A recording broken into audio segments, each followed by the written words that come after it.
इससे पहले कि तुम इस वीडियो को छोड़ने के बारे में सोचो, मैं तुम्हें बता दूं कि इस वीडियो में बताई जाने वाली स्किल्स इतनी ज्यादा यूनिक और इम्पोर्टेंट हैं कि अगर तुमने उसको ध्यान से समझ लिया और आज से ही सीखना शुरू कर दिया तो 1 महीने में ही तुम्हारे अंदर कुछ ऐसे चेंजेस आएंगे जिसकी वजह से तुम्हें एक सही डायरेक्शन मिल जाएगी, करने के लिए खूब सारा काम मिल जाएगा, तुम्हारी जिंदगी से बोरियत चली जाएगी और इतने सारे आइडियाज आने लग जाएंगे कि तुम अपने आप को उन पर काम करने से रोक ही नहीं पाओगे। और तुम इस वीडियो से एक रियलिस्टिक एक्सपेक्टेशन रख सकते हो कि जब तुम ऐसे इंसान बन जाओगे जो इस तरह से अपनी जिंदगी जी रहा है तो तुम्हें पैसे कैसे कमाने हैं, पैसों का जुगाड़ कैसे करना है, ये तुम खुद ही फिगर आउट कर लोगे। लेकिन मैं पहले ही एक डिस्क्लेमर दे देता हूं कि इस वीडियो में सिर्फ पैसों की बात नहीं होने वाली। मेरा काम है, इस चैनल का काम है तुम्हें एक बेहतरीन, जोरदार, समझदार और ताकतवर इंसान बनाना जो पैसों के साथ साथ जिंदगी भी कमा रहा है।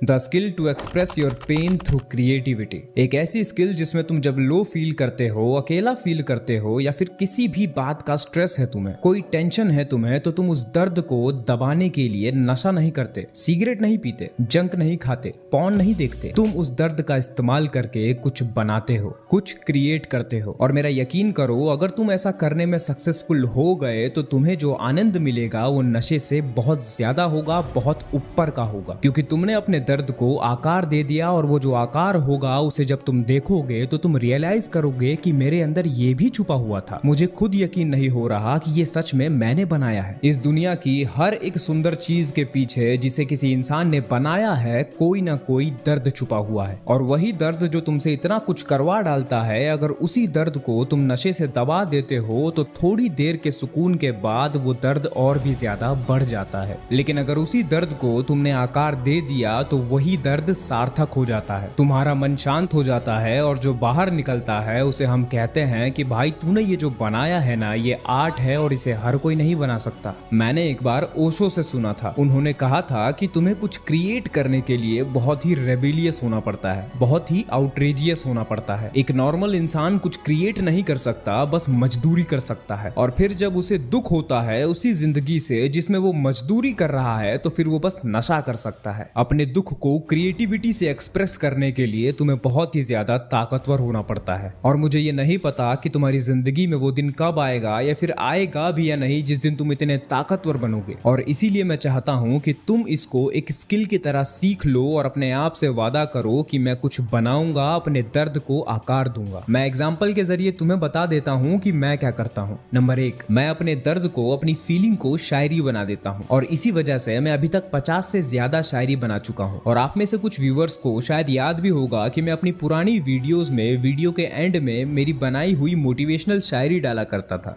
नंबर 2, मैं वीडियोस बनाता था। इस चैनल पर कुछ ऐसी वीडियोस हैं जो सीधा मेरे दिल से उठी हैं। मैंने स्पाइडरमैन पर एक वीडियो बनाई थी जो आप लोगों को बहुत पसंद भी आई थी। उस वीडियो की स्क्रिप्ट मैंने उल्टी करते करते लिखी थी क्योंकि उस दिन कुछ अनाप शनाप खाने की वजह से मेरा पेट खराब हो गया था। अब हुआ ये कि उस वीडियो को डालने के कुछ दिन बाद उस पर कॉपीराइट क्लेम भी आ गया था, क्योंकि उस वीडियो में मैंने जो स्पाइडरमैन मूवी की क्लिप इस्तेमाल की थी उसको मैंने कुछ ज्यादा ही लंबा खींच दिया था। YouTube मुझे ऑप्शन दे रहा था कि अगर मैं उस क्लिप को वहां से हटा दूं तो कॉपीराइट क्लेम हट सकता है, लेकिन ऐसा करने से वीडियो का मेन पार्ट हट जाता। इसीलिए मैंने सोचा कि चलो पैसा किसी और वीडियो से कमा लेंगे, ये वीडियो तो ऐसी ही रहेगी। ऐसे ही तुम भी कुछ भी क्रिएट कर सकते हो, अपना गाना बनाओ, अपना कोई कोट लिखो, कोई कहानी लिखो, कोई इंस्ट्रूमेंट सीखो, अपनी कोई डिश बनाओ। भगवान जाने क्या पता इसी में से कोई चीज तुम्हें पैसे कमा कर देने लग जाए। बस एक बात ध्यान रखना कि उस चीज को स्टार्ट करने की वजह पैसे कमाना नहीं होना चाहिए। उस काम को तुम्हें करना तो अपने दिल के लिए है। उसके बाद अगर पैसों की जरूरत है और इस चीज से वो चीज पूरी हो सकती है तो कमा लो। शायद ये बात उतनी समझ में ना आई हो, इसीलिए मैं इस पर क्लैरिटी देता हूँ। अपनी पर्सनैलिटी के किसी छोटे से हिस्से का इस्तेमाल करके पैसों का जुगाड़ कर लो और जिंदगी मस्त चलने दो। लेकिन पैसों के लिए अपने पूरे अस्तित्व को ही बेच देना मुझे सही नहीं लगता। और मैं भी अपनी जिंदगी ऐसी ही बना रहा हूँ कि मुझे अपनी पूरी जिंदगी बस पैसे कमाने के लिए ना जीना पड़े। अगर कमा भी रहा हूँ तो वो करके जो मेरे दिल से निकलता है। तो पूरी बात यह है कि करना तुम्हें जो भी कुछ है उसे अपने आनंद के लिए करना है, लेकिन अगर तुम देखते हो कि तुम्हारे पास पैसों की कमी है तो उन्हीं में से कोई चीज उठाकर उससे पैसा कमा लो। लेकिन अगर तुमने मेरी सारी बातों को गलत तरीके से ले लिया और तुम रिसर्च करने लग गए कि कौन सी ऐसी चीज है जिसको मैं करूं तो मुझे मजा भी आए और पैसा भी ज्यादा मिले, तो इस बात को समझ लो कि तुम कंपटीशन के पार्ट बन जाओगे और तुम टॉप पर भी नहीं पहुंच सकते। क्योंकि जिस चीज को तुम अपने दिल से शुरू करते हो, कोई भी चीज अगर तुम्हारे कोर से फूटती है तो उसमें तुम इजीली एक्सीलेंट बनते हो। लेकिन अगर किसी भी चीज को तुम सिर्फ पैसों की वजह से करते हो तो तुम उसमें एक्सीलेंट नहीं बन पाते। तो अभी तक मैंने जो भी कुछ समझाया है उसको अगर मैं एक लाइन में कहूं तो मैं कहूंगा कि अपनी बोरियत को, अपने खालीपन को, अपने दुख को एक कंस्ट्रक्टिव दिशा दो। कुछ ऐसा बनाओ जो तुम्हें बेहतर बनाए, तुम्हें ऊपर उठाए। ऐसा करके तुम अपनी जिंदगी को सुंदर बना पाओगे, वरना अगर ये सब नहीं करोगे तो तुम्हारे अंदर का जानवर अपने आप ही तुमसे वो सब करवा डालेगा जिसको तुम कर करके अपनी जिंदगी से जिंदगी छीन लेते हो। ये सेम बात मैंने अपनी ई बुक के 3rd चैप्टर में और भी ज्यादा डिटेल में बताई है। वो पूरी ई बुक मैंने एडिक्शन के ऊपर बनाई है। उस ई बुक के 6 चैप्टर्स तुम्हारी पूरी जिंदगी को तुम्हारे सामने खोल कर रख देंगे और किसी भी तरह के एडिक्शन जैसे कि पॉर्न, मास्टरबेशन, अल्कोहल, सिगरेट, किसी भी तरह के एडिक्शन को टैकल करने में तुम्हारी मदद करेंगे। और इसीलिए अगर तुम उस ई बुक को पढ़ना चाहते हो तो इस वीडियो के बाद जाकर पढ़ सकते हो। लिंक तुमको इस वीडियो के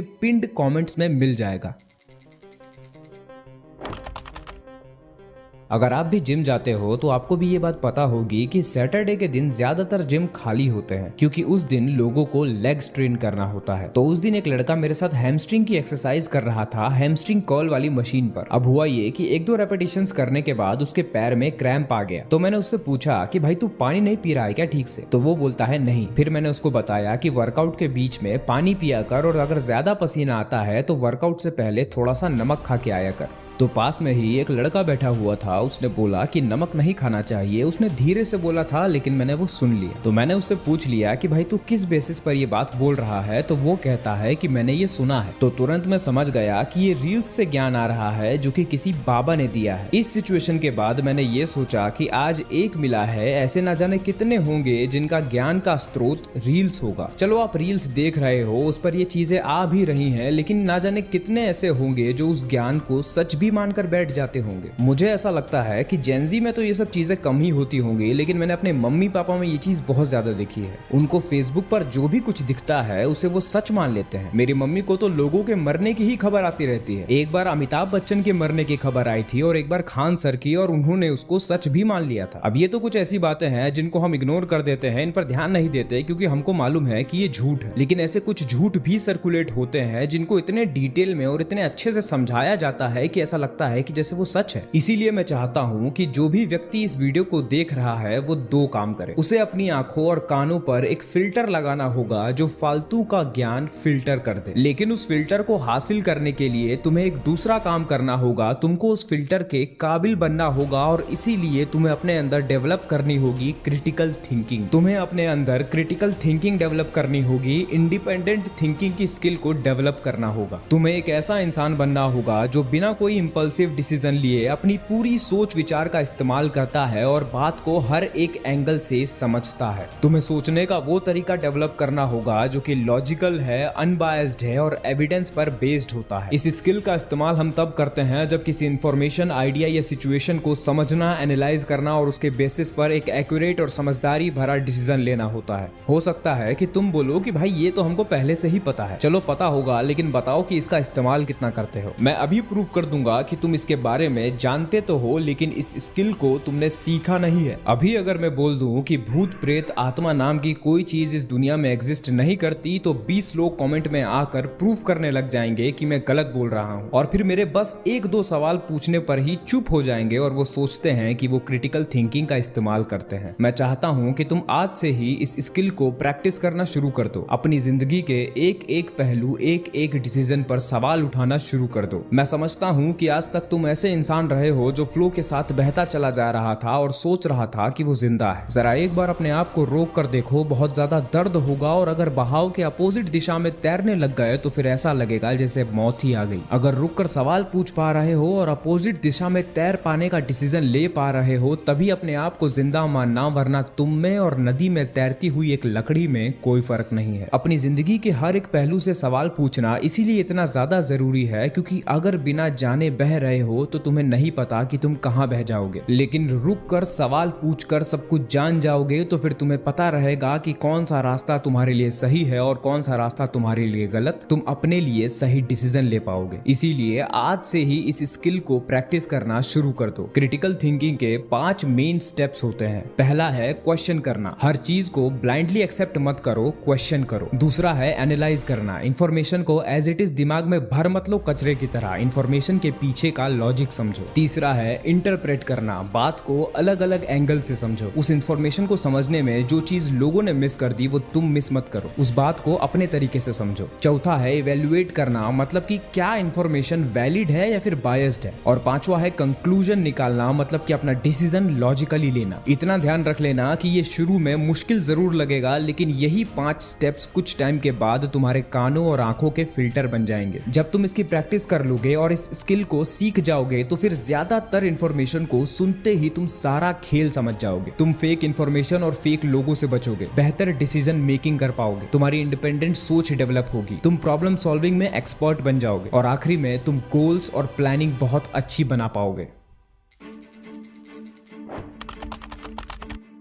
एक गलती जो मैंने भी की और मैंने देखा है ज्यादातर लोगों को करते हुए, उनके पास पैसा तो पहले आता है लेकिन उसको हैंडल कैसे करना है, मैनेज कैसे करना है, इसका नॉलेज या तो नहीं आता या फिर तब आता है जब वो एक बहुत बड़ी ठोकर खा जाते हैं। और उसी नॉलेज को ना लेने की वजह से इंसान पैसे आने पर इमोशनल डिसीजंस लेने लग जाता है, तुरंत अपने पैसों को उड़ाने लगता है, वो चीजें लेने लगता है जिसकी उसको जरूरत भी नहीं है, सेविंग्स नहीं करता, इन्वेस्टमेंट नहीं करता, सब कुछ फ्यूचर पर छोड़ देता है कि जब ज्यादा कमाऊंगा तब सेविंग करूंगा। शो ऑफ में पैसे उड़ाने लगता है, दिखावा करने के चक्कर में ब्रांडेड कपड़े या फिर ईएमआई पर चीजें लेने लगता है। और अगर एक बार उस लाइफस्टाइल की आदत लग गई तो उसको मेंटेन करने के लिए लोन लेने के लिए भी तैयार हो जाता है। अगर वो इन्वेस्टमेंट भी करता है तो गलत जगह कर लेता है, सुनी सुनाई बातों में आ जाता है। इसमें से कई सारी गलतियां मैंने भी की है, इसीलिए पैसों के आने से पहले ही उसको मैनेज करने की स्किल हर एक व्यक्ति को आनी चाहिए। कम से कम इस वीडियो को जो व्यक्ति देख रहा है उसको तो आनी ही चाहिए। वो टाइम जब हमारे पास पैसा नहीं होता, उस समय पर हमारे दिमाग में बस इतना ही चल रहा होता है कि मुझे पैसे कमाना है, पैसे कमाना है, पैसे कमाना है। लेकिन वहां पर हम एक चीज को बिल्कुल इग्नोर कर देते हैं, वो है नॉलेज। पैसों के बारे में जानना कि ये पैसा चीज क्या है और इसको मेरे पास रहना कैसे चाहिए, इसको मुझे ट्रीट कैसे करना चाहिए। मैं सच बता रहा हूं, जब तुम जानने लग जाओगे, जब तुम इस स्किल को सीखने लग जाओगे तो तुम पैसों को एक अलग ही नजर से देखने भी लग जाओगे। उसके बाद तुम्हारी लाइफ का पर्पस पैसा कमाना नहीं होगा, तुम्हारी लाइफ का पर्पस होगा पैसों के जरिए फ्रीडम कमाना, पैसों के जरिए क्वालिटी टाइम कमाना, पैसों के जरिए जिंदगी कमाना। तुम्हें पता होना चाहिए तुम्हारा पैसा कहां जाएगा, कितना सेव होगा, कितना इन्वेस्ट होगा, कहां इन्वेस्ट होगा, म्यूचुअल फंड्स क्या हैं, इमरजेंसी फंड्स क्या हैं, एफडी क्या होता है, आरडी क्या होता है, इनकम को कैसे डिवाइड करना है, कितना पैसा कहां जा रहा है, कहां से आ रहा है। अब तुम्हारे दिमाग में एक सवाल आना चाहिए कि भाई ये तो नॉलेज है, स्किल तो तब आती है ना जब हम उस चीज को प्रैक्टिकली अप्लाई करते हैं, पैसे तो है नहीं तो कैसे अप्लाई करें। मैं तुमसे ये कहूंगा कि तुम सबसे पहले सारी की सारी नॉलेज इकट्ठा करो। जब मनी मैनेजमेंट का पूरा खेल तुमको समझ में आ जाए उसके बाद अपने पापा के पास जाओ। इस प्रोसेस में कोई गलती मत कर देना, पहले ही दिन अपने पापा के पास मत पहुंच जाना, पहले पूरी नॉलेज इकट्ठा करो, तब तक नॉलेज लेते रहो जब तक नॉलेज रिपीट ना होने लग जाए। मैं कहना ये चाह रहा हूँ कि तब तक पढ़ते रहो, तब तक सीखते रहो, तब तक यूट्यूब वीडियोस देखते रहो जब तक ये ना लगने लगे कि अब नया नॉलेज नहीं मिल रहा, वही बातें फिर से रिपीट हो रही हैं। और जब ऐसा लगने लगे उसके बाद उस नॉलेज का इस्तेमाल करके अपने पापा के पैसों को एनालाइज करो और उनको बताओ कि पापा ये चीजें गलत हो रही हैं, ये चीजें सही हो रही हैं और ये चीजें आप कर सकते हो। ये चीज तभी करना जब तुम्हारे पापा अपना ईगो साइड में रख के तुम्हारी बात सुनने के लिए तैयार है, अपना फायदा देखने के लिए तैयार है। वरना अगर तुमको उनकी आंखों में ये एटीट्यूड दिखाई दे रहा है कि तू बाप को सिखाएगा, तो फिर ये जो दूसरा तरीका मैं बता रहा हूँ इसको आजमाओ। तुम्हें अपने पेरेंट्स से महीने की कुछ पॉकेट मनी मांगनी होगी। अब ये पॉकेट मनी वाला कॉन्सेप्ट हमारे यहाँ इतना चलता नहीं है। हम तो यही करते हैं कि घर वाले किसी काम के लिए पैसा देते हैं तो जो बचता है वो हम रख लेते हैं, लेकिन उसमें दिक्कत ये है कि हमको पता नहीं है कि कब हमारे पास पैसा आएगा और कब नहीं। इसीलिए अगर तुम सीधा सीधा पॉकेट मनी मांग सकते हो तो मांग लो। मैं ये नहीं बोल रहा कि तुम्हें उनसे बहुत ज्यादा पैसे लेने हैं, मैं बस ये बोल रहा हूँ कि कोई भी मिनिमम अमाउंट तुम्हें उनसे लेना है ताकि तुम उस पैसे से मनी मैनेजमेंट प्रैक्टिस कर सको। अब जो भी पैसा तुम्हारे पास आया है उसको बस कोई सामान खरीदने की चीज ना समझकर एक अपॉर्चुनिटी की तरह ट्रीट करो। और अब जो भी कुछ तुमने सीखा है मनी मैनेजमेंट के बारे में, उसको उस पैसे के साथ प्रैक्टिस करो। पैसों को डिवाइड करके उन पैसों की जरूरत को अपनी जिंदगी के गोल के हिसाब से डिसाइड करो। फॉर एग्जाम्पल 50% पैसा मैं अपने एक्सपेंसेस में लगाऊंगा,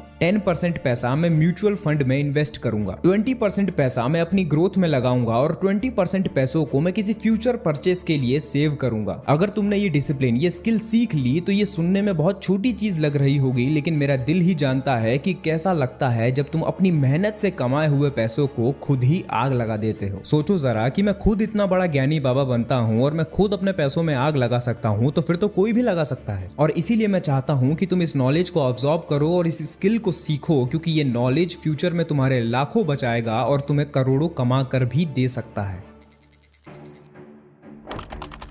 आजकल YouTube पर इंडियन एजुकेशन सिस्टम टॉपिक के ऊपर बहुत सारी वीडियोस अपलोड होती हैं और वो वीडियोस चलती भी बहुत हैं, लेकिन उन वीडियोस को देखकर मेरे अंदर एक चिंता उठती है। और वो चिंता ये है कि इस वीडियो को जो भी देख रहा है उसके अंदर ये परसेप्शन ना बन जाए कि इंडियन एजुकेशन सिस्टम के खराब होने का मतलब पढ़ाई का भी खराब होना है। हजारों वीडियोस इंडियन एजुकेशन सिस्टम को खराब बोलती हैं और बोलना भी चाहिए क्योंकि फ्लॉज हैं, लेकिन दिक्कत तब होती है जब ये वीडियोस इनडायरेक्टली ये सिखा देती है कि पढ़ना बेकार है, जिसकी वजह से यूथ का एक बड़ा हिस्सा नॉलेज को रिजेक्ट करने लगता है और शॉर्टकट और क्विक फेम के पीछे भागने लगता है। एक बात ध्यान से समझ लो कि इंडियन एजुकेशन सिस्टम में फ्लॉज हो सकते हैं, लेकिन सीखना, पढ़ाई करना तुम्हारा हक भी है और जिम्मेदारी भी। और मैं सिर्फ फॉर्मल एजुकेशन की बात नहीं कर रहा, मैं बात कर रहा हूँ होलिस्टिक लर्निंग की, जो कि कभी नहीं रुकनी चाहिए। हमारी सोसाइटी में लोग सोचते हैं कि पढ़ाई का गोल सिर्फ नौकरी पाना है, पैसा कमाना है, और इसे हम अचीवमेंट इल्यूजन कह सकते हैं, जो कि एक साइकोलॉजिकल ट्रैप है जिसमें इंसान को लगता है कि मैं पहुंच चुका हूं, जबकि असल में वो सिर्फ एक टेम्पररी माइलस्टोन पर होता है। और वो जो टेम्पररी माइलस्टोन है वो कुछ भी हो सकता है, जैसे कि डिग्री मिल जाना, जॉब लग गई, पैसे आने लग गए, फेम मिल गया, बॉडी बन गई। उस वक्त इंसान के अंदर एक नकली सेटिस्फेक्शन आ जाता है कि अब बस यही काफी है, अब सीखने की, ग्रो करने की कोई जरूरत नहीं है, सब मिल चुका है। लेकिन एक बात ध्यान रखना कि मंजिल तो मौत है, उससे पहले अगर किसी भी मंजिल पर पहुंचकर रुक गए तो समझ लेना कि जीते जी मर गए, क्योंकि अब तुम्हारी लर्निंग बंद हो जाएगी, तुम ओवर कॉन्फिडेंट हो जाओगे, जीवन रिपीटिशन में चलने लग जाएगा, लगेगा जैसे कुछ अलग हो ही नहीं रहा, बस एक लूप चल रहा है, कुछ चैलेंजिंग नहीं रह जाएगा। तुम्हें आत्मसंतोष का एक इल्यूजन रहेगा कि सब तो है मेरे पास, लेकिन अंदर से तुम खाली महसूस करोगे। और ऐसा इसीलिए होगा क्योंकि इंसान अपने जीवन में मीनिंग ढूंढता है। उस इंसान के अंदर की बेचैनी उससे ये सवाल पूछती है कि मैं क्यों जी रहा हूँ, और फिर वही मीनिंग उसको एक पर्पस से जोड़ता है। जब तक उसके जीवन में एक मीनिंग होता है, एक पर्पस होता है, तब तक उसको उसका जीवन चैलेंजिंग लगता है, उसको जीने में मजा आता है। लेकिन जैसे ही वो इस दुनिया की किसी एक चीज को पकड़कर ये बोलता है कि मुझे जो भी कुछ पाना था मैंने पा लिया है, उसकी जिंदगी वहां से बर्बाद होना शुरू हो जाती है, क्योंकि अब उसके जीवन से पर्पस जा चुका है, मीनिंग जा चुका है, लेकिन अभी उसके जीवन के काफी साल बचे हैं जिसको उसको जीना है, लेकिन जीने की कोई भी वजह बाकी ही नहीं है। इस बात को अपने दिमाग में डाल लो कि इंसान रह ही नहीं सकता बिना किसी मतलब के, और अगर उसने अपनी जिंदगी को ठहरे हुए पानी जैसा बना लिया तो फिर उसी पानी की तरह वो व्यक्ति भी सड़ने लगता है, उसे फिर उसी की जिंदगी गंदी लगने लगती है। और क्योंकि वो नहीं जानता कि उसको किस चीज की जरूरत है, वो बदलाव की हिम्मत नहीं जुटा पाता, और फिर इसीलिए वो अपने अंदर की मीनिंग की, लर्निंग की, पर्पस की चाह को दबाने के लिए नशा करने लगता है। मैं फिर से बोल रहा हूँ कि जो सोचता है कि वो पहुंच गया वही सबसे पहले गिरता है, लेकिन जो जानता है कि मंजिल मौत है वो जिंदगी से भिड़ता है। अभी अभी मैंने एक शब्द का इस्तेमाल किया था जो कि था होलिस्टिक लर्निंग, होलिस्टिक ग्रोथ। मैं तुम्हें एक नेवर सेटल एटीट्यूड तो दे रहा हूँ, लेकिन इंसान बहुत चालाक होता है। उससे अगर कहो कि नेवर सेटल तो वो एग्री करेगा कि हाँ नेवर सेटल, लेकिन फिर वो ग्रोथ को, नेवर सेटल एटीट्यूड को किसी एक ही डायमेंशन में डिफाइन करने लग जाता है। लेकिन वो इस चीज पर ध्यान नहीं देता कि जिंदगी एक मल्टी डायमेंशनल कैनवस है। इस बात को एग्जाम्पल से समझो। इमेजिन करो कि एक बिजनेसमैन है जो कि अपने बिजनेस से हर साल बढ़िया प्रॉफिट कर रहा है, उसके क्लाइंट सेटिस्फाइड है, एम्प्लॉइज को अच्छी सैलरी मिल रही है, मार्केट में अच्छा नाम है, और उसके पास पर्सनल वेल्थ भी काफी है। दुनिया के हिसाब से वो इंसान सक्सेसफुल है। लेकिन उस बिजनेसमैन की सोच ऐसी है कि उसको अगले साल, इस साल जो प्रॉफिट हुआ है उससे ज्यादा प्रॉफिट चाहिए। सवाल उठता है क्यों? जितने पैसे की उसको जरूरत है उतना उसके पास है, बल्कि उससे ज्यादा है। वो इस दुनिया की सारी लग्जरीज अफोर्ड कर सकता है, लेकिन फिर भी वो ऐसी सोच क्यों क्यों रखता है? क्योंकि उसने अपनी पूरी लाइफ की वर्थ को सिर्फ फाइनेंशियल ग्राफ से जोड़ दिया है। सिर्फ यही एक डायमेंशन है जहां उसको ग्रो करना है और उसको ये लगता है कि मेरी लाइफ बेस्ट है। वो अपने अंदर के बच्चे को, आर्टिस्ट को, लवर को, फिलोसोफर को, क्रिएटर को, स्पिरिचुअल सीकर को, सबको भूल चुका है। तुम भी ऐसे ना बन जाओ, इसीलिए तुम्हें होलिस्टिक लर्निंग की स्किल को सीखना होगा। अब हो सकता है कि तुम मेरे इस पॉइंट को डिफेंड करते हुए ये कहो कि भाई हम पूरे दिन में अलग अलग चीजें करते हैं, अलग अलग चीजें सीखते हैं, हम होलिस्टिक लर्निंग पर ऑलरेडी ध्यान देते हैं। तो मैं तुमसे कहूंगा कि एक बार अपने अंदर झांक कर देख लो कि कहीं वो सारी चीजें तुम पैसे कमाने के लिए ही तो नहीं कर रहे। पहले पॉइंट में जो मैंने कहा था उसको याद करो। पैसे कमाना है, खूब पैसे कमाना है, लेकिन ध्यान रखना है कि जीवन कहीं पैसे कमाने के लिए ही बिक ना जाए। तुम्हें मल्टीपल डायमेंशंस में ग्रो करना सीखना होगा। जिंदगी का मकसद है लिबरेशन फ्रॉम सफरिंग, और लिबरेशन बिना लर्निंग के, बिना नॉलेज के मिल ही नहीं सकती। ज्ञान बताएगा क्या करना है, ज्ञान बताएगा किस एरिया में ग्रो करना है, और ज्ञान ही तुम्हें जिंदगी की सही फिलॉसफी देगा। मैं जानता हूँ ये थोड़ा मुश्किल होता है, लेकिन धीरे धीरे तुम स्टेमिना डेवलप कर लोगे। अब मैं तुम्हारी एक दुविधा दूर कर देता हूँ। बहुत लोगों से सुना होगा तुमने कि एक ही चीज में पूरी तरह से घुस जाओ, 10 जगह दिमाग लगाओगे तो कुछ भी नहीं होगा। इस बात को अगर तुमने ठीक से ना समझा तो फिर जिंदगी के साथ बहुत गड़बड़ कर लोगे। ये जो दोनों बातें हैं कि एक तरफ होलिस्टिक डेवलपमेंट और एक तरफ किसी एक चीज में घुस जाना,